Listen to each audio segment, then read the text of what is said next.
Capítulo 9. A luz segue sempre. E as suas palavras lhe pareciam como desvario, e não as creram. Evangelho de Lucas, capítulo 24, versículo 11. A perplexidade surgida no dia da ressurreição do Senhor ainda é a mesma nos tempos que passam, sempre que a natureza divina e invisível, ao olhar comum dos homens, manifesta suas gloriosas mensagens. As mulheres devotadas, que se foram em romaria de amor ao túmulo do Mestre, sempre encontraram sucessores. Todavia, são muito raros os Pedros que se dispõem a levantar para a averiguação da verdade. Em todos os tempos, os transmissores de notícias de além-túmulo peregrinaram na terra, quanto hoje. As escolas religiosas deturpadas, porém, somente em raras ocasiões aceitaram o valioso concurso que se lhes oferecia. Nas épocas passadas, todos os instrumentos da revelação espiritual, com raras exceções, foram categorizados como bruxos, queimados na praça pública, e ainda hoje são tidos por dementes, visionários e feiticeiros.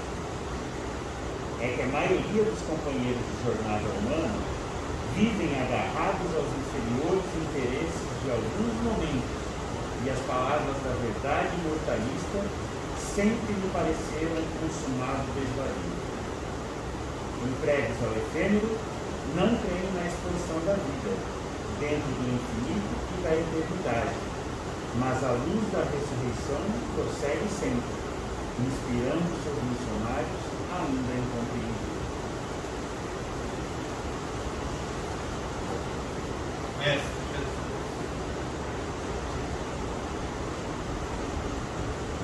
aqui rogamos a proteção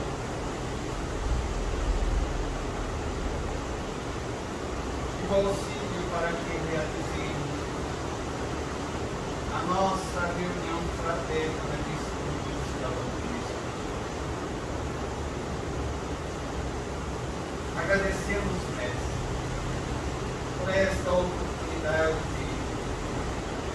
de aprendizagem, de convivência com os bons espíritos. Que possamos recolher nesse encontro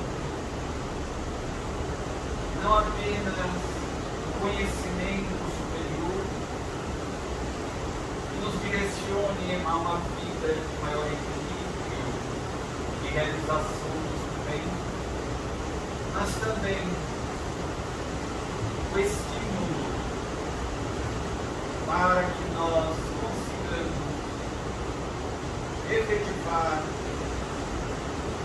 as propostas do Consolador em nossa existência.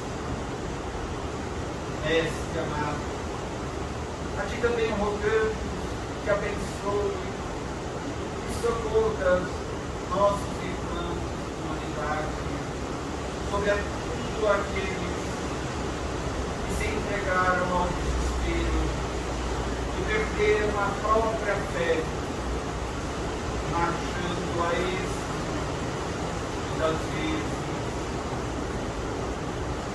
em plena confusão mental, em plena loucura. Eles possam sentir Tua presença e receber Teus espíritos de paz. Agradecidos e felizes, nós te louvamos, Senhor, agora e sempre. E assim seja.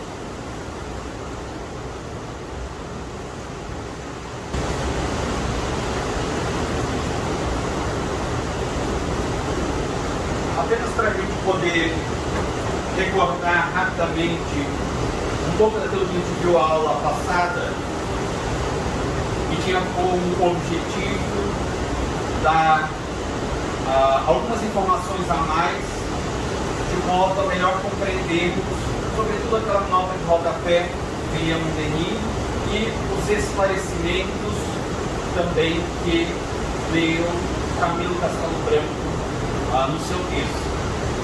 Então nós lembramos que o ser humano, dentro da visão espírita, conforme Allan Kardec nos esclarece, o ser humano é um espírito, é o ser que pensa, é o ser inteligente que povoa o universo. No entanto, ele não tem uma forma definida.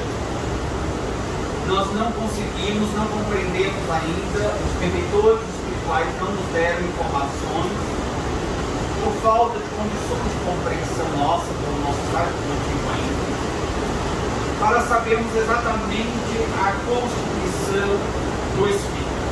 Portanto, sabemos que é o ser inteligente, que povoa o universo, não tem para nós, pelo menos, uma forma definida do Espírito em si.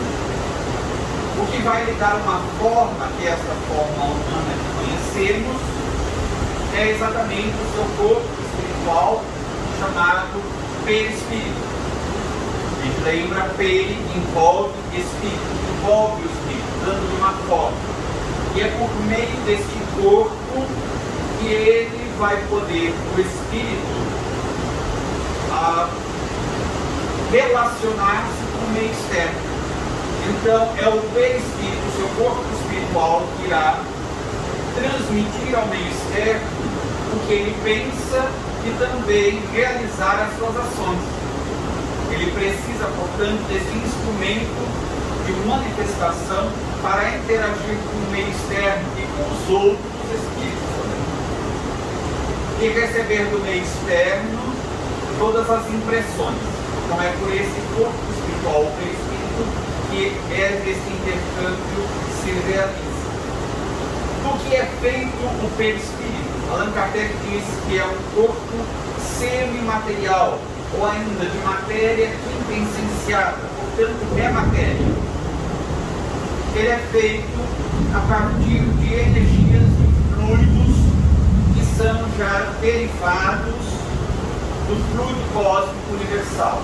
Quando estudamos no livro dos Espíritos os três elementos gerais do universo, Deus, Espírito e Matéria, e Allan Kardec, então, questionando os benfeitores espirituais, recebe a orientação que essa matéria, na verdade, já é um subproduto do fluido cósmico universal. O fluido cósmico universal é a energia, o fluido no seu estado mais puro, criado por Deus.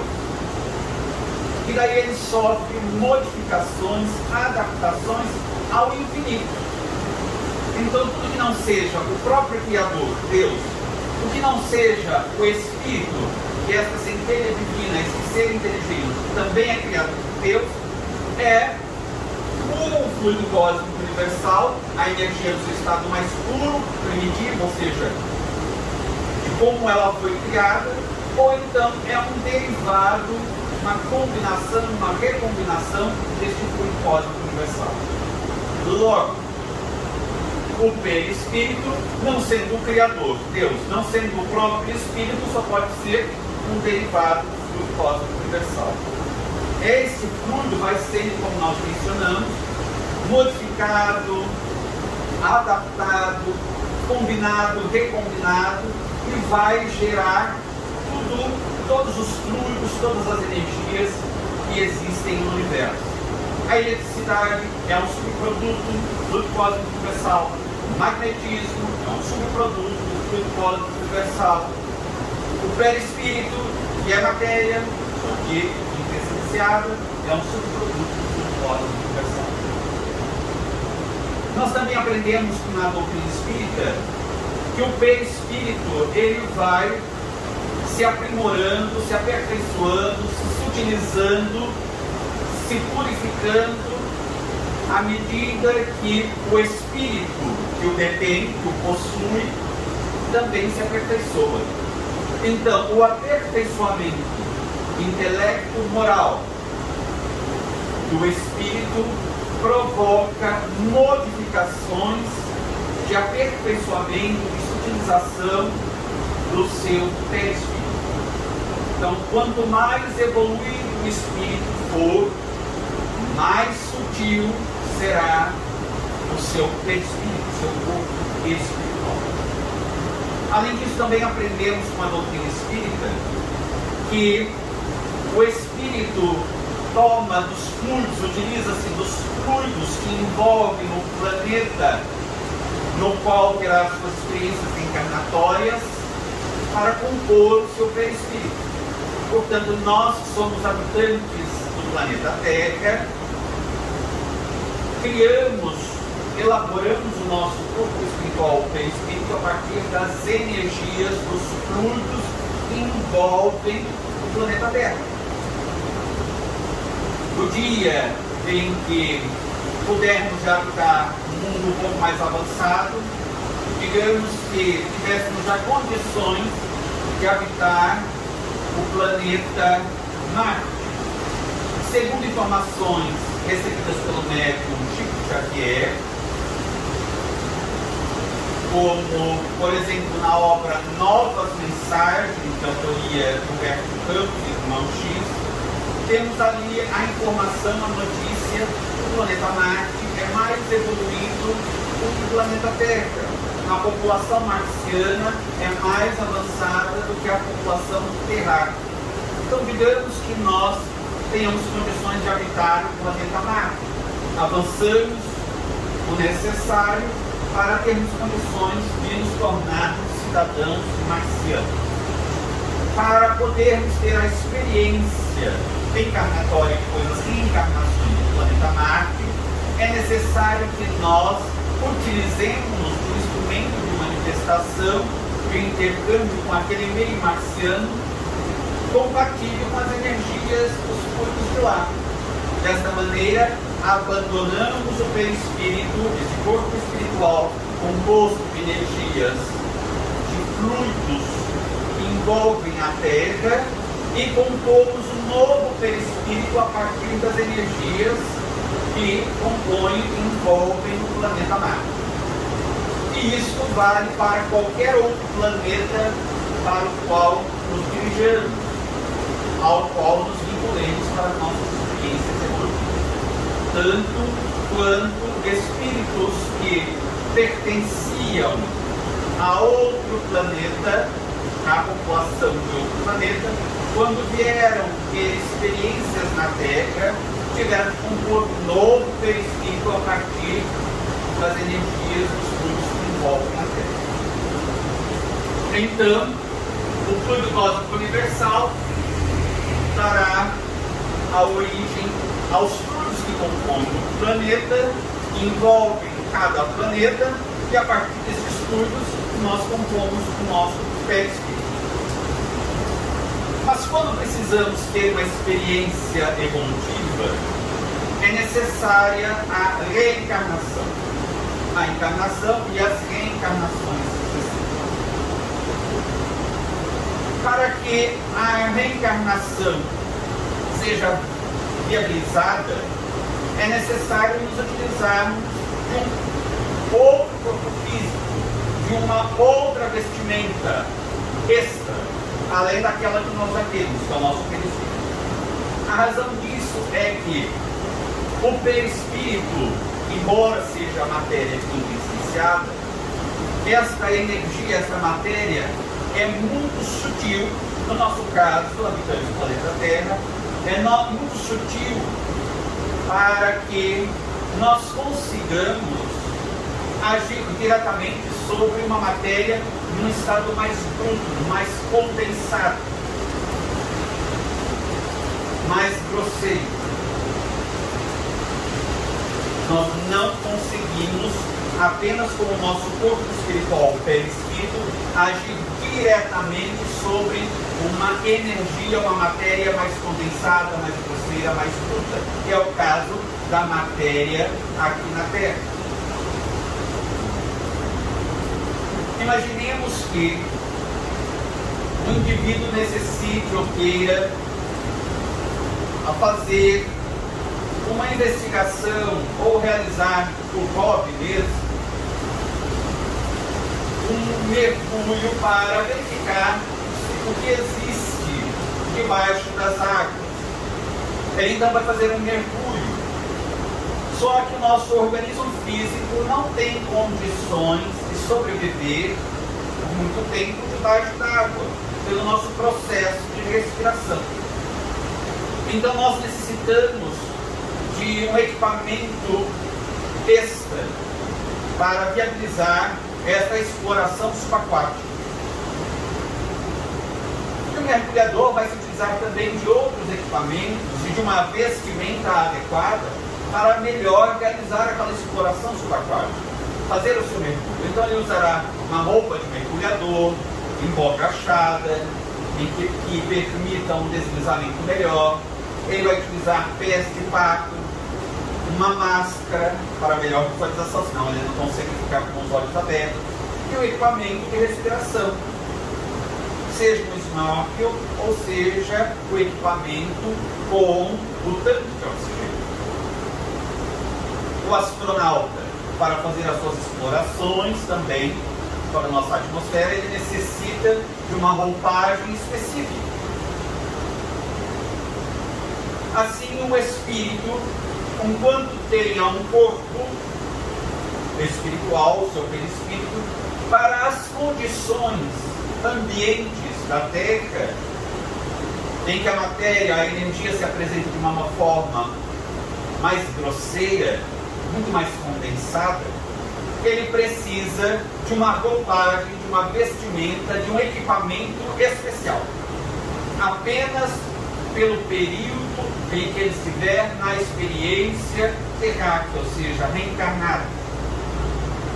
E esse equipamento especial, essa vestimenta especial é o nosso corpo físico. Então o perispírito não consegue agir diretamente sobre a matéria densa. Ele precisa de um corpo físico que é composto de energia, de fluido cósmico universal já modificado na mesma densidade dos outros elementos. Nosso corpo físico é matéria e energia dentro de uma mesma densidade, digamos assim, geral, dentro de uma mesma condensação dos outros elementos materiais. Portanto, há então como utilizar este corpo mais condensado, mais grosseiro, para interagir com o meio em que estamos na Terra. Acontece que, entre o perispírito, lembremos que é fluido cósmico universal já modificado, e o corpo físico, que é também fluido cósmico universal já modificado, e mais grosseiro ainda, aqui ele está no estado mais puro, ele vai se condensando, chega ao corpo físico. Mas entre a densidade, o estado energético vibracional do perispírito, o estado de densidade vibracional do corpo físico, há também uma grande distância. De forma que o perispírito, as partículas energéticas do perispírito não conseguiriam se conectar diretamente às partículas energéticas do corpo físico. Porque o estado vibracional dos dois ainda são muito distintos. Então, o que se faz necessário? Um elemento de conexão,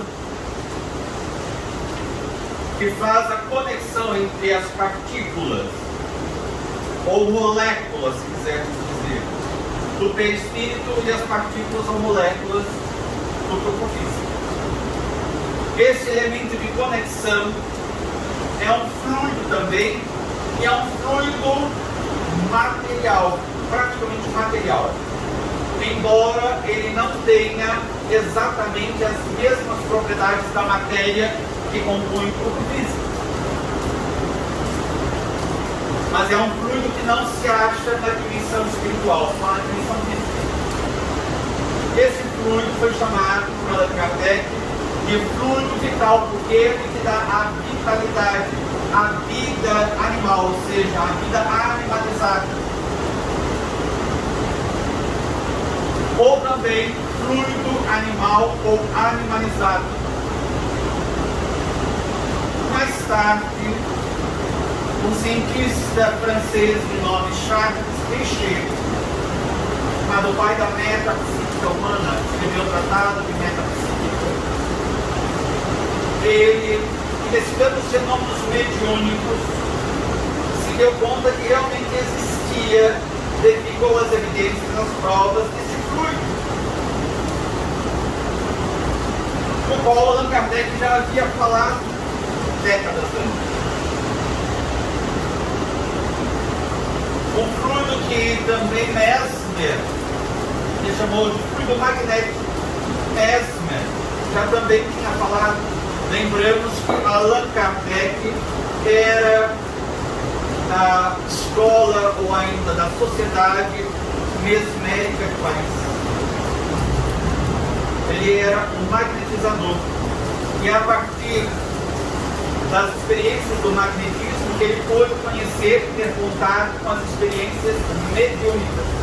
E depois fazer a sua investigação que culminaria com a codificação da doutrina espírita. Então, Charles Richer não descobriu nada novo.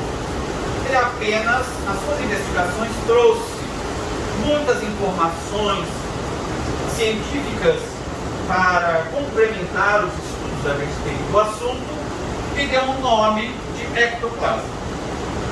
Então, quando nós falamos de ectoplasmia, ectoplasma, nós estamos utilizando a palavra, o termo cunhado por Charles Richer, esse cientista francês. Mas é o mesmo elemento que nós já conhecíamos da doutrina espírita, o fluido animalizado, o fluido animal ou ainda o fluido vital. É esse elemento que faz a conexão entre perispírito e corpo físico. E daí nós vamos entender melhor as questões trazidas por Leon Denis nesta nota de rodapé e depois também as informações do próprio autor Camilo Castelo Branco, o Camilo utilizado, a respeito da razão pela qual quase todos nós aqui da Terra, e sobretudo os suicidas, têm de passar período no chamado umbral. Nós apresentamos aquelas imagens, os desenhos feitos pela Igorina Cunha, a partir de experiências de emancipação da alma pelas quais ela passou, e orientada pelos espíritos lúcidos de André Luiz, ela compôs então aqueles desenhos tanto dos departamentos, dos ministérios, das habitações, jardins na colônia do nosso lar, quanto também fez desenhos ilustrando o que poderíamos chamar de as muitas moradas da casa do Pai relativamente ao planeta Terra. Allan Kardec, em um livro, em O Evangelho segundo o Espiritismo, nos esclarece que as muitas moradas na casa do Pai referem-se não apenas aos orbes, aos astros, aos corpos celestes que são habitados, por exemplo, o planeta Terra, o planeta Júpiter, o planeta Marte, o planeta Saturno, dos quais temos informações de populações encarnadas ali, dentro de condições diferentes, naturalmente, da matéria da Terra, mas que têm as suas reencarnações, experiências evolutivas. Isso está dentro da literatura espírita.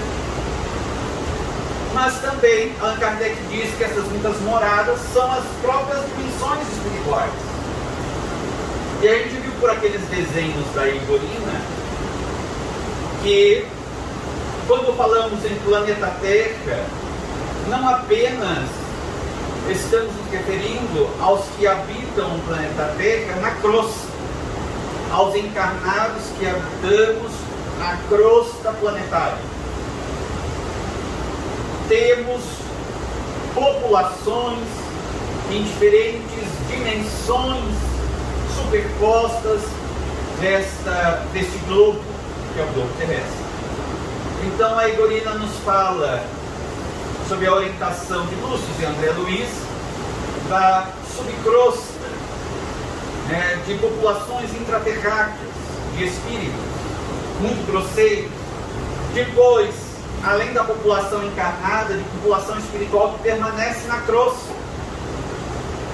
Nós lemos, por exemplo, no livro A Preço da Vida Eterna, espíritos que permanecem junto de seus jazidos, dos túmulos, ou que ficam perambulando pelas ruas. O próprio Camilo nos diz que ele esteve um período no cemitério, junto do seu corpo, depois ele perambulou um pouco pelas ruas da sua cidade, antes de ser conduzido para o Vale dos Suicidas. Além da população espiritual que permanece na crosta, temos a população espiritual que permanece naquela faixa umbralina, ou do umbral, chamado de umbral grosso, ou de baixo umbral. Umbral, nós lembramos, a palavra tem o sentido de a região que dá acesso, ou espaço que dá acesso a um outro lugar. O umbral de uma mansão é talvez um corredor, um espaço, uma entrada que dá acesso àquela mansão. Então, o que dá acesso, o espaço espiritual, que dá acesso ao que Leon Denis vai chamar de verdadeira espiritualidade, que é onde já existe a luz, já existe uma condição de vida muito melhor. Ele diz que este espaço de transição de acesso à região da verdadeira espiritualidade é o umbral. É uma palavra emprestada. Então existe esta faixa do umbral grosso ou baixo umbral, depois um umbral intermediário, ou médio umbral, e depois a faixa de periferia do umbral. E a colônia Nosso Lar já ficaria exatamente no limite da região deste umbral ou periferia do umbral e a região já denominada de espiritualidade. Então, são as muitas moradas da casa do Pai, de Deus, dentro do mesmo planeta.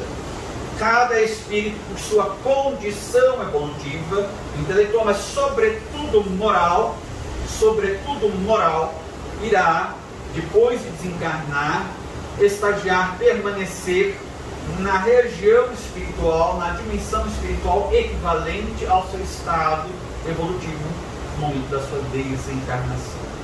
Não é algo fixo, ele permanece naquela região até conseguir melhorar a sua condição e ir para uma região melhor. E, portanto, isso nos faz concluir que a permanência numa região, para que o espírito possa ter acesso a uma região melhor, este período vai variar de acordo com os seus esforços de aperfeiçoamento, de melhoria da sua condição mental, moral, e também de desencharcamento dos fluidos mais densos, dos fluidos animalizados, dos fluidos mais materiais. Tudo bem? Alguma dúvida, alguma pergunta? Então vamos para a página, para a gente rapidamente rever o que Leon Denis escreveu. Em que há a nota de rodapé de Leon Denis. Todos acharam? Leon Denis diz o seguinte: após a morte, antes que o espírito se oriente, gravitando para o verdadeiro lar espiritual que lhe cabe, será sempre necessário o estágio numa antecâmara, numa região cuja densidade e aflitivas configurações locais corresponderão aos estados vibratórios e mentais do recém-desencarnado. Então, uma coisa que nós já percebemos aqui, concluímos: Deus não pune ninguém e Deus não envia ninguém para determinadas regiões aflitivas e inferiores. Cada um de acordo com o seu próprio estado, e este estado corresponderá àquilo que nós tenhamos feito da nossa reencarnação, cada um se deslocará automaticamente por atração magnética para estas regiões. Ou ainda permanecerá no próprio lugar onde está. Permanecerá, por exemplo, no cemitério. Permanecerá na própria cruz. Então somos nós que criamos o nosso futuro. Por isso Jesus disse-nos: a cada um segundo as próprias obras. É a lei de ação e reação. Por isso Kardec, em O Livro dos Espíritos, elabora uma pergunta no seguinte sentido: para agradar a Deus e garantir a sua posição futura, posição depois da desencarnação, bastará ao homem, ao ser humano, não praticar o mal? Os Espíritos respondem: não basta. É necessário fazer todo o bem no limite das próprias forças, porque responderá ao homem, o ser humano, por todo o mal que houver resultado do bem que ele poderia ter feito e não fez. Então aí está já nosso destino. Para onde iremos no mundo espiritual, como estaremos depois da desencarnação, isso depende exclusivamente do que estamos a fazer da nossa reencarnação, ou na nossa reencarnação. Não seremos punidos por Deus nem por ninguém. Receberemos apenas a colheita da nossa semeadura, do nosso plantio, de acordo com a lei de ação e reação, de causa e efeito. Queremos ir para uma região melhor? É possível. Preparemos-nos, já eliminemos os fluidos mais densos do nosso próprio corpo espiritual, por meio de cultivo de bons pensamentos, do hábito da prece sincera, o cultivo do bem, da caridade. Então, nosso controle mental para que as nossas criações mentais não intoxiquem o nosso corpo espiritual. Melhoremos as nossas ideias para não mantermos ideias fixas. Tudo isso é treinamento. Não se consegue na véspera da morte ou da desencarnação. Não é possível. Porque isso depende de um exercício de autocontrole. Se nem para emagrecermos conseguimos fazer o processo de modo instantâneo, até mesmo para quem faz a lipoaspiração, depois ainda tem várias sessões, não sei quantas, de drenagem linfática e vários processos, isso, aquilo. Para quem faz a cirurgia de redução do estômago, também tem um preparo, um treinamento psicológico antes. Depois a cirurgia, o pós-cirúrgico. Então nada ocorre no pino de repente, de improviso. Tudo é um processo. Então é perfeitamente possível se preparar adequadamente para que estejamos, primeiro, para que tenhamos uma desencarnação melhor e para que, após a nossa desencarnação, uma readaptação ao mundo espiritual muito melhor e possamos ainda habitar uma região espiritual melhor. Tudo isso é possível. Basta querermos realmente isso e já desde agora começarmos a fazer o nosso treinamento. Começando com as coisas mais simples, aquilo que a gente já tem condições de realizar e ir progredindo paulatinamente. Então, continuando aqui, Leon Denis diz: aí se deterá, ou seja, naquela região espiritual equivalente à sua condição espiritual no momento da sua desencarnação, ele se deterá nesta região do além, até que seja naturalmente desanimalizado, ou seja, perca, elimine o fluido animal, que é o fluido vital, que faz a conexão entre o perispírito e o corpo físico.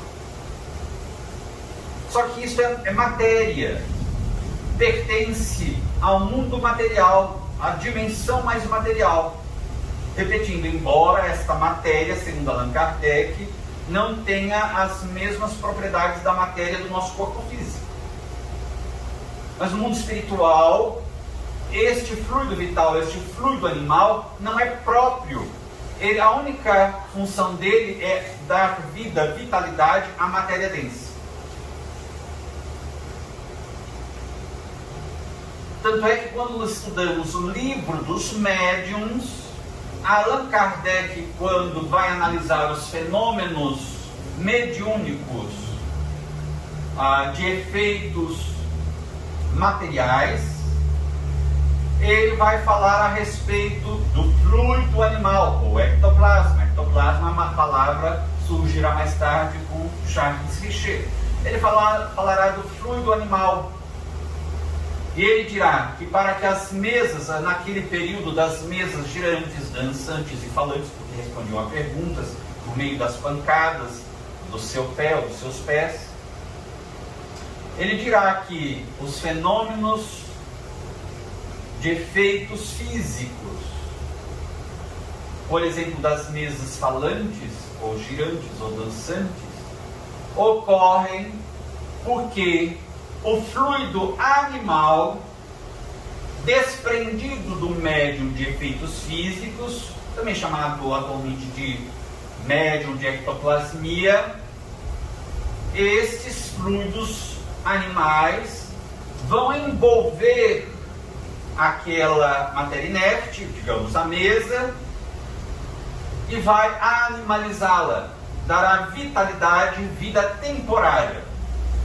E aqueles fluidos serão manipulados pelo espírito comunicante, que controlará o fenômeno para fazer com que a mesa flutue, movimente-se, bata com um dos pés no chão para responder a perguntas, por meio do número de pancadas, sendo equivalente a letras, a números.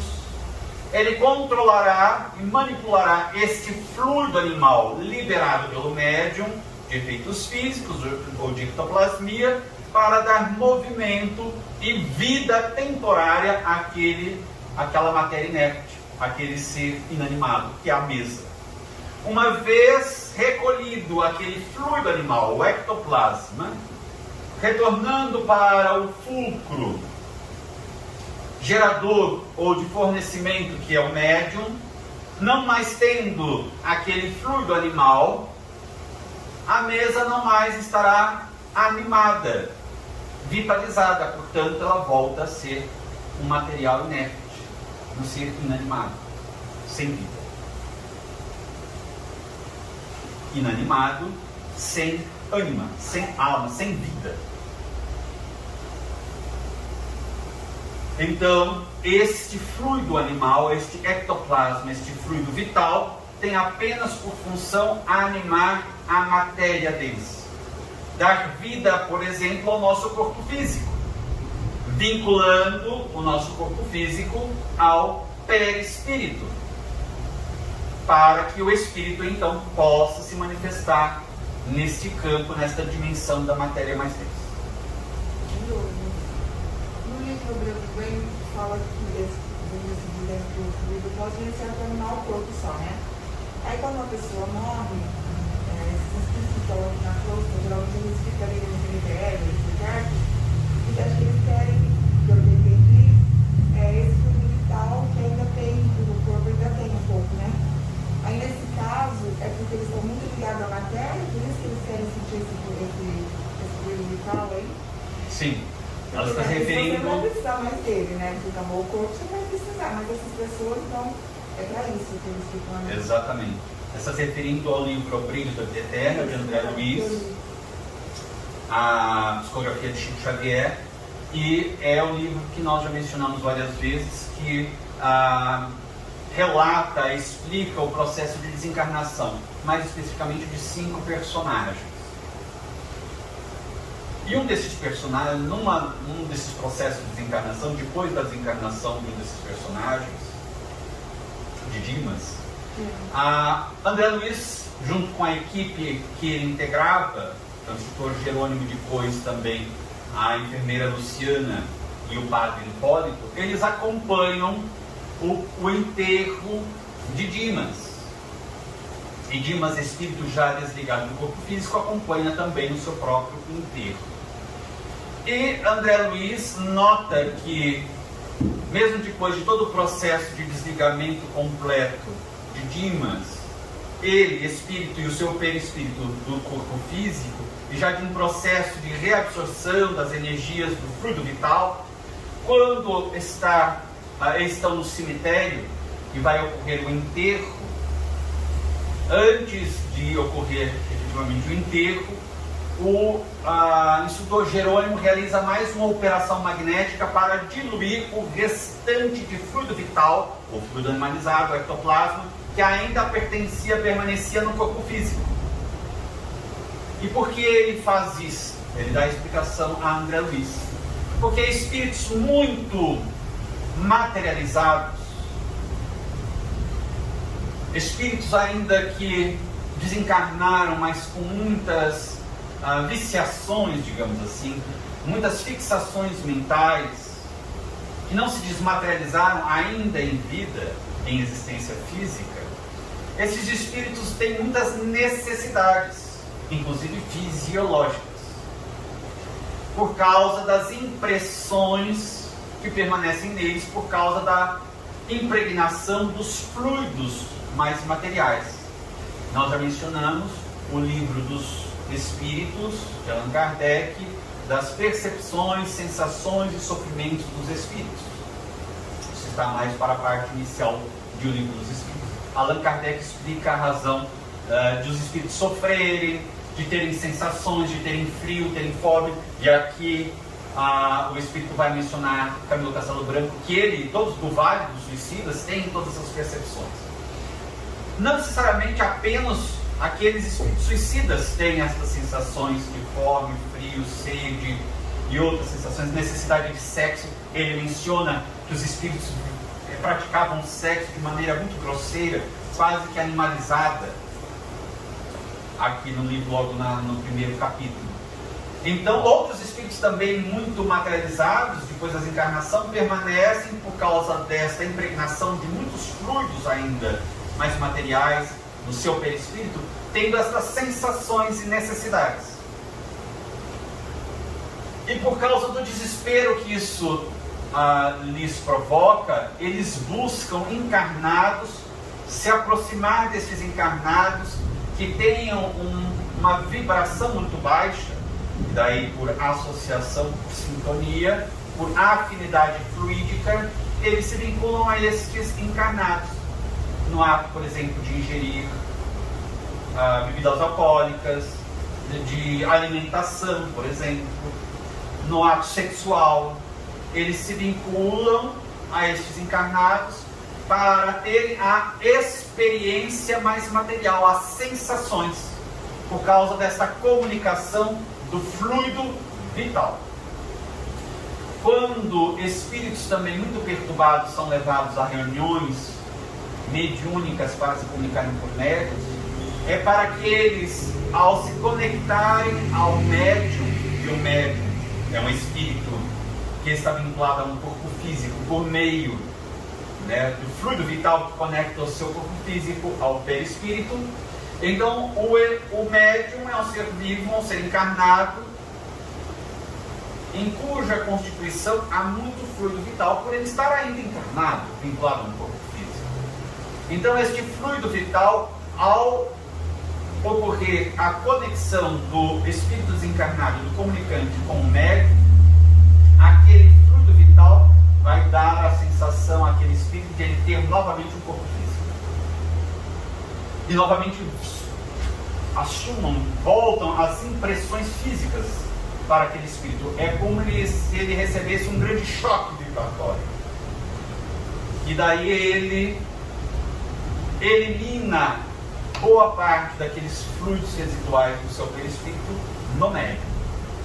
Daí uma das principais razões pelas quais os benfeitores realizam este processo de comunicação, levam estes espíritos para se comunicarem nas reuniões mediúnicas. Esta é uma das razões. A outra é para que eles sejam melhor orientados. Pelo menos uma orientação inicial, para ter pelo menos um pouco mais de lucidez a respeito de sua condição. Então, quando esses espíritos buscam os cemitérios para absorver aquele fluido vital dos corpos mortos, que estão ali sendo enterrados, é para eles terem novamente as impressões mais grosseiras. Porque eles estão num estado alucinado de desespero para terem sensações mais fortes. Tem necessidade disso. Tem necessidade, por exemplo, de ter a sensação da bebida, se tinham um costume, o hábito de beber com mais, digamos, habitualidade. Se não tinham ainda um controle maior sobre a questão sexual, tem necessidade da sensação sexual mais física mesmo. Então, a busca para a absorção destes fluidos vitais que permanecem como resíduos, ainda residuais do corpo morto já, é para ter também essa sensação mais grosseira, mais intensa da matéria. É um desespero deles. Por isso esses espíritos são chamados de espíritos vampiros. Eles realizam esse processo de vampirização, só que eles não vampirizam o sangue, mas vampirizam o fluido vital. Então, por isso que nestas desencarnações que são realizadas sob a direção, digamos, a coordenação de benfeitores espirituais, há o processo que nós vimos de Jerônimo eliminar, diluir os últimos resquícios do fluido vital do corpo que pertenceu a Deus. Ele tinha esse mérito, né? Porque, por exemplo, no espírito, vamos supor que eu não fosse suicida, ele esse fluido vital muito tempo. Tem pessoas que não demoram muito tempo para não fazer esse fluido vital, né? Sim. E aí, nesse caso, como os espíritos ali, vampirizando. Pode, vampirizam. Porque se você não tem auxílio espiritual, imagina, você morre, ele vai Sim.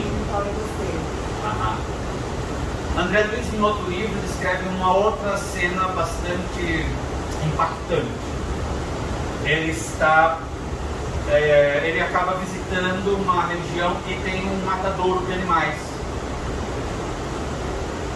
E ele passa lá e ele vê vários, porque eles vão atrás de um espírito, determinado espírito para auxiliar. O benfeitor espiritual iria conversar com esse espírito, que era um espírito muito ainda rude também. E ele está num matadouro de animais. E quando André Luiz chega naquela região, ele se depara com uma cena lamentável. Esses espíritos, na localidade, no pátio, assim, onde os animais eram mortos, eles não tinham ainda, os trabalhadores do matadouro, feito a limpeza ainda. Então o sangue estava esparramado por aquele pátio, o sangue dos animais. E os espíritos, nesta condição vampiresca, ou seja, que necessitam, que buscam a absorção desses fluidos, do fluido vital, estavam se rolando, digamos assim, naquele sangue, sobre aquele sangue, para absorver o fluido vital, que ainda estava ali impregnado nas células sanguíneas. Lembramos que o fluido vital dá vitalidade aos corpos materiais, podem ser corpos de seres humanos, de animais ou de vegetais. Todos têm fluido vital, em quantidades diferentes, mas também nos animais isso acontece. Tem um livro também, que eu não me recordo agora qual, que mostra a importância da gente ter o hábito do evangelho no lar, da prece em casa. Que era um senhor, um homem, que ele tinha o hábito de chegar em casa e tomar um uísque. E aí 2 espíritos entraram na casa dele, porque já estavam acostumados que naquele horário ele tomava. Só que dessa vez foram 2. E aí ele toma o seu uísque, eu acho, não é habitual. O outro fala, você já sugou, agora é a minha vez. E inspira ele a tomar uma segunda dose. Aí ele fala, acho que hoje eu vou tomar uma segunda dose. E aí ele vai lá e pega uma outra dose, porque o outro espírito também precisava desse fluido. De André Luiz também, a narrativa.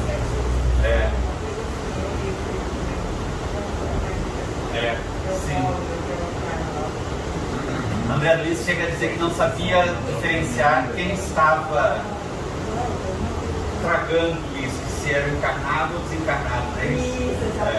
Então assim, tal acoplamento do desencarnado com o encarnado naquele momento, que ele não sabia dizer quem estava engolindo isso, se era desencarnado ou encarnado. Ficaram tão acoplados. Tudo isso para ter a sensação. Notemos, não são espíritos necessariamente maus, mas estão desesperados para ter a sensação. Eles se aproveitam quem esteja numa faixa vibratória baixa, que eles consigam se conectar, eles se conectam. É orar e vigiar, né? Reconhecendo que nós somos frágeis ainda, nosso nível evolutivo ainda é bastante, digamos, primário, no sentido de estamos no início do processo evolutivo, não exatamente no início do início, mas relativamente ao nosso destino, que é a perfeição, é muito distante. Então temos que tomar cuidado, né? Temos as nossas fragilidades, temos as nossas dificuldades, os nossos conflitos, na questão quando nos foi perguntado sobre os motéis, mas e como a gente faz se formos a um motel? Pode ser feita uma prece antes para melhorar o ambiente energético, irradiar boas energias. Pode ser até uma prece mental, se a pessoa ficar constrangida. Mas aí me disseram, mas ninguém fez uma prece naquele momento. Então daí eu fiquei sem saber exatamente que outra medida poderia ser realizada. Mas você tem outra opção, né? Sim, Você precisa também ir no motel. Sim. Você pode ir no motel, no chalé. Exato, Mas você quer sair de casa e quer uma cidade de dois, tem tudo lugar, né? Exatamente. É o que o Bruno disse, né? Você está colocando. Se você não gosta, por exemplo, você quer sair para um lugar para conversar, normalmente as pessoas vão buscar um lugar onde se converse mais baixo, não haja uma multidão de pessoas. A pessoa quer conversar com a outra, vai num lugar onde tem um pagodão, é um barulho enorme, vai num show, aquelas caixas de som, ninguém vai conseguir conversar. É uma questão de adequação. O Espiritismo não proíbe nada, não condena nada. É apenas a gente ter consciência da realidade, que a gente vai se adequando àquilo que a gente procura. Se a pessoa, para ela, tanto faz como fez, se ela não se importa de ter vibrações muito agressivas no ambiente, de se perturbar com aquelas vibrações, não tem problema, pode ir em qualquer lugar. Se a pessoa quer se preservar, se resguardar, para manter um equilíbrio maior, ela vai buscar ambientes mais adequados, mais tranquilos. Por exemplo, os médiums, aqueles que têm mediunidade ostensiva. O Espiritismo não proíbe nada, mas o indivíduo que já é uma antena psíquica hipersensível, que capta as mínimas oscilações de vibração, muito mais do que as pessoas que não têm a mediunidade ostensiva, um médium que tenha esta consciência, com conhecimento de espiritualidade, ele vai se preservar, ele vai evitar uma série de locais, de ambientes, para ele não sentir os impactos e se perturbar com a sua faculdade hipersensível e inclusive poder adoecer. Nós sabemos pelos próprios relatos da médium Ivone do Amaral Pereira que ela não frequentava uma série de ambientes e detalhe, isso ela própria relata. Portanto, podemos dizer, Dr. Bezerra de Menezes a orientava a não ir a determinados centros espíritas. Ela às vezes era convidada a dar palestra em alguns lugares. O Dr. Bezerra recomendava que ela não fosse dar palestra, porque o ambiente daquele centro espírita não era bom. Temos de distinguir o que é espiritismo e o que é movimento espírita, e o movimento espírita é composto de centros espíritas, de núcleos espiritistas. E esses centros espíritas, os núcleos espiritistas, são compostos de pessoas. Nem sempre essas pessoas têm o conhecimento da doutrina espírita, porque não estudaram, ou porque não entenderam, ou se estudaram e entenderam, não vivem de acordo com aquele conhecimento. Nós estamos falando de santidade, mas de uma mínima adequação àquelas diretrizes que a doutrina espírita nos recomenda para que o nosso equilíbrio se faça. Se os dirigentes, os trabalhadores de uma casa espírita não seguem minimamente essas diretrizes, não serão pessoas de equilíbrio. As suas irradiações vibratórias psíquicas serão perturbadoras. E isto comporá o campo psíquico, a psicosfera daquela casa espírita, que atrairá, portanto, espíritos equivalentes, ou seja, perturbados. Então, embora tenha o título de casa espírita, de centro espírita, não é um local em que os benfeitores espirituais, os espíritos superiores, frequentarão ou atuarão. Quem tiver maior interesse, leia já quase na parte final o livro Dramas da Obsessão, de autoria do próprio Dr. Bezerra de Menezes, recebido este livro por Dona Ivone do Amaral Pereira. E ele faz uma distinção muito clara daquelas instituições da Terra que são consideradas pela espiritualidade superior como verdadeiros centros espíritas, centros de apoio aos trabalhos espirituais dos benfeitores espirituais. E o que ele denomina de clubes sociais. E ele diz bem claramente que estes clubes sociais, conquanto tenham na sua fachada o título de centros espíritas, estes clubes sociais, pelas atividades que são ali realizadas ou pelas condutas dos dirigentes e trabalhadores daquela instituição, estes núcleos não são utilizados pelos benfeitores espirituais, de modo que são, na verdade, frequentados e dirigidos por espíritos inferiores. Nós imaginamos que tipos de atividades espirituais podem ocorrer naqueles núcleos espíritas. Daí a importância de estarmos bem atentos à direção, digamos, ao direcionamento das casas espíritas. A seriedade que elas têm, o compromisso com a doutrina espírita que elas têm. Inclusive Allan Kardec, na obra O Livro dos Médiuns, deixa claro que um trabalhador espírita que esteja vinculado a uma casa espírita e aquela casa espírita se desvirtue, se desvincule dos princípios da doutrina espírita, aquele trabalhador tem o direito e o dever de advertir, de conversar com os dirigentes da casa para falar a respeito desse desvio. E se ele não é ouvido, diz Kardec, nada mais tem a fazer aquele trabalhador do que abandonar aquela casa espírita, porque ela está sob influência das trevas. Os dirigentes, os outros trabalhadores talvez, estão sob influência obsessiva, e se aquele trabalhador que está ainda lúcido não se afastar a tempo, poderá ele também cair no processo obsessivo. Fascinação, obsessão e fascinação. Então, são recomendações do próprio codificador, está no Livro dos Médiuns, quando ele fala a respeito das sociedades espíritas, também lá para a parte final do Livro dos Médiuns. Então, a gente vê que realmente a questão nossa, do que pensamos, das ideias que temos, dos sentimentos que cultivamos, ou das ideias que cultivamos, das atividades que realizamos, dos ambientes que frequentamos, das músicas que ouvimos, dos programas de TV. Mas imagina um programinha de TV tão inocente. Numa excursão espiritual que Dona Ivone fez junto com o seu guia espiritual Charles, que é aqui mencionado no livro, é aquele médico com um turbante hindu e uma esmeralda, que é a cor verde, a cor dos médicos da medicina, que é mencionado no final do primeiro capítulo.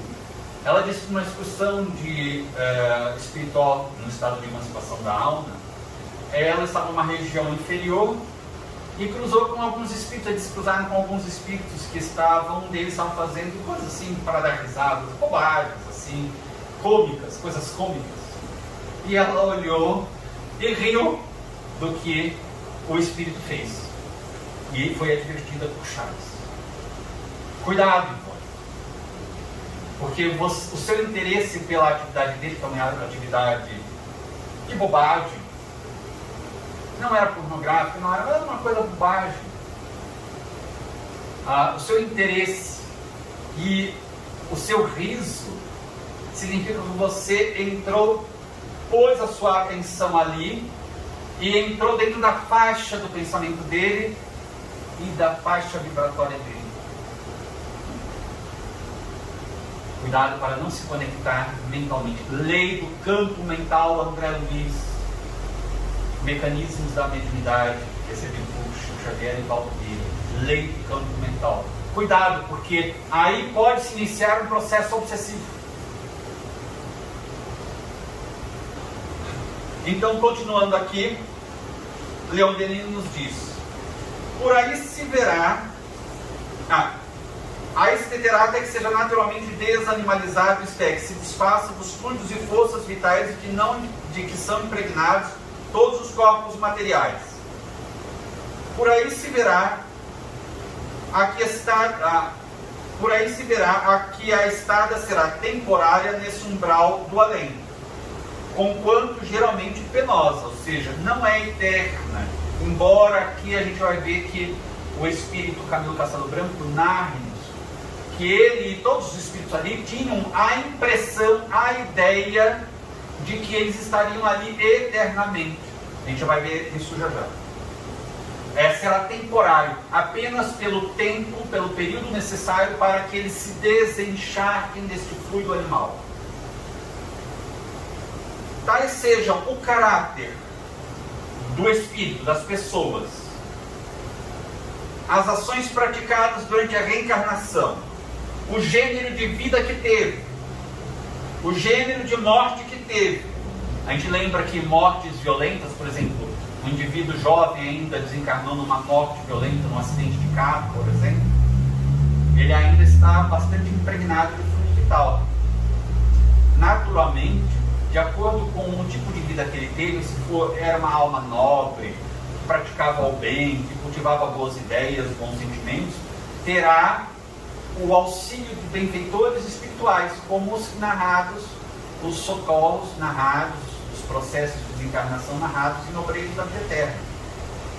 E daí os benfeitores irão realizar o esgotamento mais rápido possível daquele fluido vital remanescente no corpo físico. Kardec menciona em O Livro dos Espíritos como se dão normalmente as mortes violentas. Ele menciona que há ainda uma grande quantidade normalmente de fluido vital. Isso pode ser eliminado pelos benfeitores espirituais se aquele indivíduo tinha um merecimento para o auxílio dos benfeitores espirituais. Então,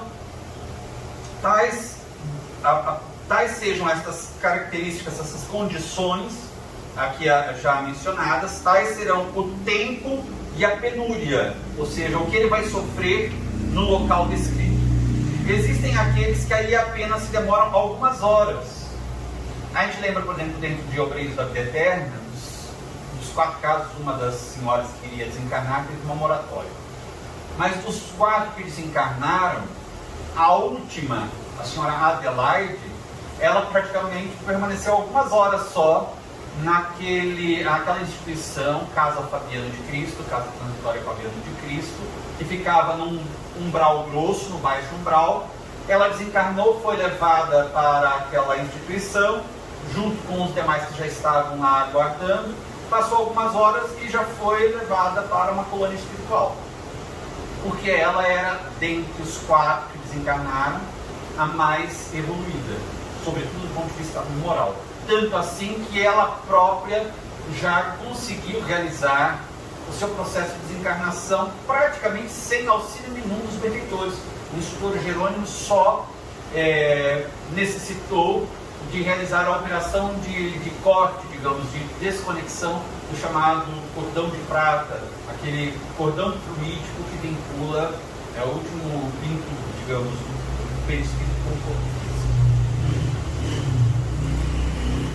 Ele ainda diz assim: existem aqueles que apenas se demoram algumas horas, outros levarão meses, anos consecutivos, voltando à reencarnação sem atingirem a espiritualidade. Lembram que nós mencionamos as várias faixas do umbral e depois a chamada espiritualidade. Em se tratando de suicidas, o caso assume proporções especiais, dolorosas e complexas. Estes aí se demorarão geralmente o tempo que ainda lhes restava para a conclusão do compromisso da existência que prematuramente cortaram. Digamos que o indivíduo se suicidou aos 15 anos de idade. Ele tinha uma reencarnação prevista de 40 anos de idade. Sobraram ainda 25 anos. 25 anos. Minha matemática é bastante ruim. 25 anos que ainda deveriam ele viver. Ele deveria ainda viver. Portanto, é possível que ele permaneça durante 25 anos nessa região do Vale dos Suicidas. Porque é o tempo para que haja a eliminação de todo o fluido vital a fim de que ele possa ser recambiado para uma região superior. Não é matemático isso. Aqui, o próprio Leon Denis diz que pode ocorrer que, dependendo da situação do indivíduo, chega às vezes num grau de sofrimento tão grande que os benfeitores verificam que é melhor para aquele espírito seja imediatamente recambiado para uma nova reencarnação. Chega um momento em que o sofrimento está tão grande e ainda ele tem tanto tempo para eliminar aqueles fluidos que eles preferem, consideram mais produtivo, melhor para aquele espírito, para a recuperação dele, ser reencarnado. Então ele continua dizendo aqui: trazendo carregamentos avantajados de forças vitais e fluidos vitais animalizadas, além das bagagens das paixões criminosas e uma desorganização mental, nervosa, do sistema nervoso do perispírito e vibratória completas, é fácil entrever qual será a situação desses infelizes para quem só um bálsamo existe, a prece das almas caritativas. Então a gente vê aí em vários momentos neste livro o apelo para que façamos preces para os suicidas. Porque não é que eles serão punidos por Deus, a gente sempre repete isso, não há punição divina. O estado deles de tormento é tão grande que a recuperação deles é lenta. Não há o que se fazer, é lenta. Digamos que o indivíduo sofre um acidente de carro. Aí ele quebrou um braço. Bom, ele vai para o hospital, verificam lá que ele quebrou um braço, enfaixam o braço, colocam o gesso, ou seja, fazem o que é necessário de acordo com as técnicas médicas. Pode talvez passar 1, 2 dias no hospital, em observação, depois é liberado, vai para casa, depois terá o tempo com o gesso, com a faixa, terá de fazer talvez fisioterapia depois. Então, é uma coisa muito mais simples, mais rápida, a recuperação é muito mais rápida. Agora, no outro carro, o indivíduo também que esteve envolvido naquele acidente automobilístico, ele teve fraturas múltiplas. Teve traumatismo craniano, entrou em coma, permaneceu 1 mês no hospital, em coma, depois mais um tempo em recuperação, voltou para casa, mas ainda não consegue andar. Ou seja, o tempo de recuperação é muito maior, não há o que se fazer, vai ser serão aplicados todos os recursos terapêuticos para aquele caso. Mas tem que se esperar a natureza realizar o seu processo. Também para os suicidas, é necessário que se aguarde a terapia fazer efeito. É necessário que nós tenhamos paciência para que a recuperação do indivíduo ocorra. Desejaríamos que ele se recuperasse em 1 semana? Claro. Isso ocorre? Não. O indivíduo sofreu múltiplas fraturas. Gostaríamos que em 2 dias ele estivesse já andando? Sim. Ocorrerá? Não. Mas não é porque Deus puniu, é uma questão da natureza. Então, aqui a gente também verifica que, reconhecendo que haverá esse tempo de recuperação e um grande sofrimento, o que nós podemos fazer? Preces, façamos. Então diz ainda, continua a gente para terminar. Se por muito longo esse estágio exorbite das medidas normais ao caso, a reencarnação imediata será a terapêutica indicada, embora acerba e dolorosa. O que será preferível, ou seja, embora uma reencarnação seja muito dolorosa nesses casos, provavelmente virá com deformidades, será preferível a muitos anos em tão desgraçada situação, assim se completando então o tempo que faltava ao término da existência física. Então, nós lembramos, por exemplo, um caso de Santos Dumont, que se suicidou por enforcamento. Ele se reencarnou mais tarde como filho de Clóvis Tavares e Hilda Mussa Tavares, na cidade de Campos de Goytacazes, no estado do Rio de Janeiro, que chamava Carlos. E ele então, ainda nenê, por algum movimento que foi feito quando ele estava sendo colocado no berço ou algo assim, ou no carrinho, houve a lesão da coluna. E ele ficou tetraplégico. E sobreviveu até cerca dos 14 anos de idade, e desencarnou. Era necessário passar por aquele tempo. Porque houve aquela ruptura da coluna, da vértebra? Porque quando ele praticou o enforcamento, houve o deslocamento de vértebras, a lesão da coluna. Aquela impressão magnética ficou no perispírito, também gerando uma lesão energética no perispírito.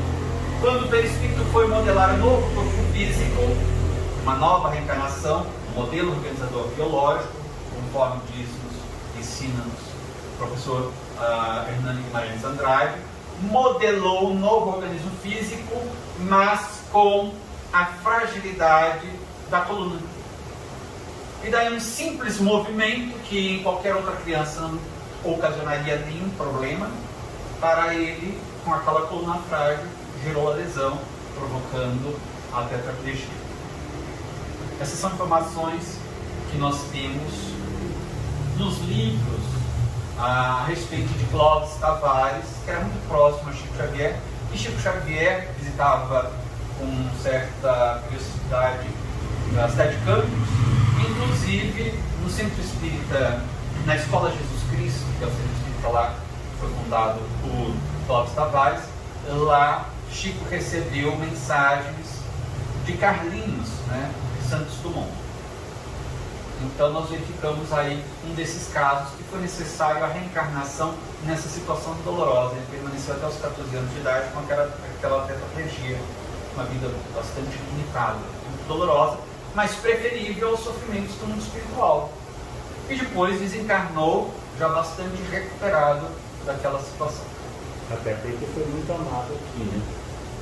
Só o amor que ele recebeu dos pais já é sim, impressionante. Sim, sim. Júlio, eu queria colocar também, essa semana, teve uma notícia assim, muito triste, vinda da Argentina, de uma menina que fez um teste, esses desafios, né, que se fazem, e por causa desse desafio que ela fez, ela acabou desencarnando um suicídio involuntário, né?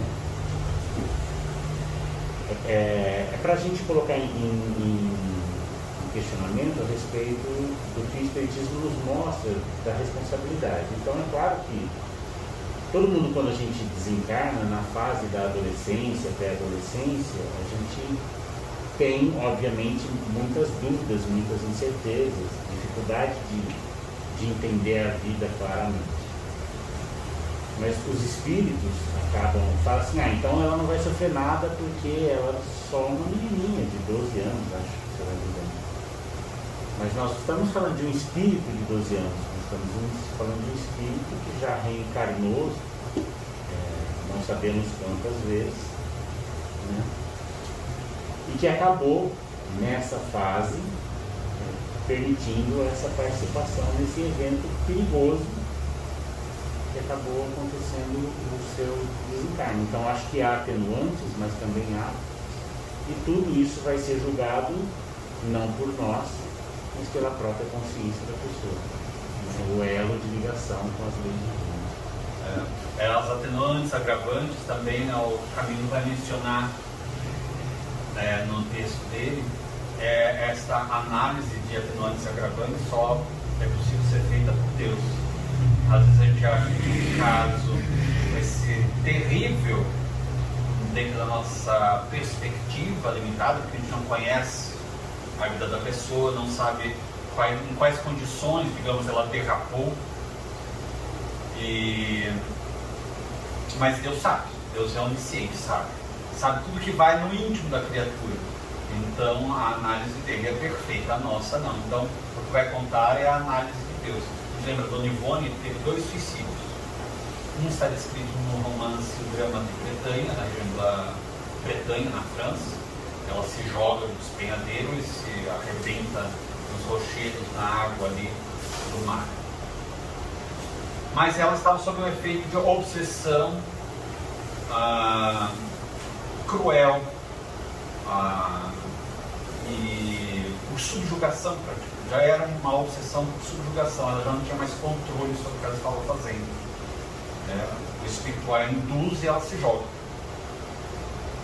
Ela não teve todas as consequências do suicídio, como ela teve quando se afogou no Rio Tejo, porque daí já não havia o processo obsessivo. Ela fez deliberadamente, por revolta, mágoa, enfim. E daí ela teve todas as consequências, inclusive sentindo os peixinhos comendo o corpo dela. Ela mesma relata. Tudo bem?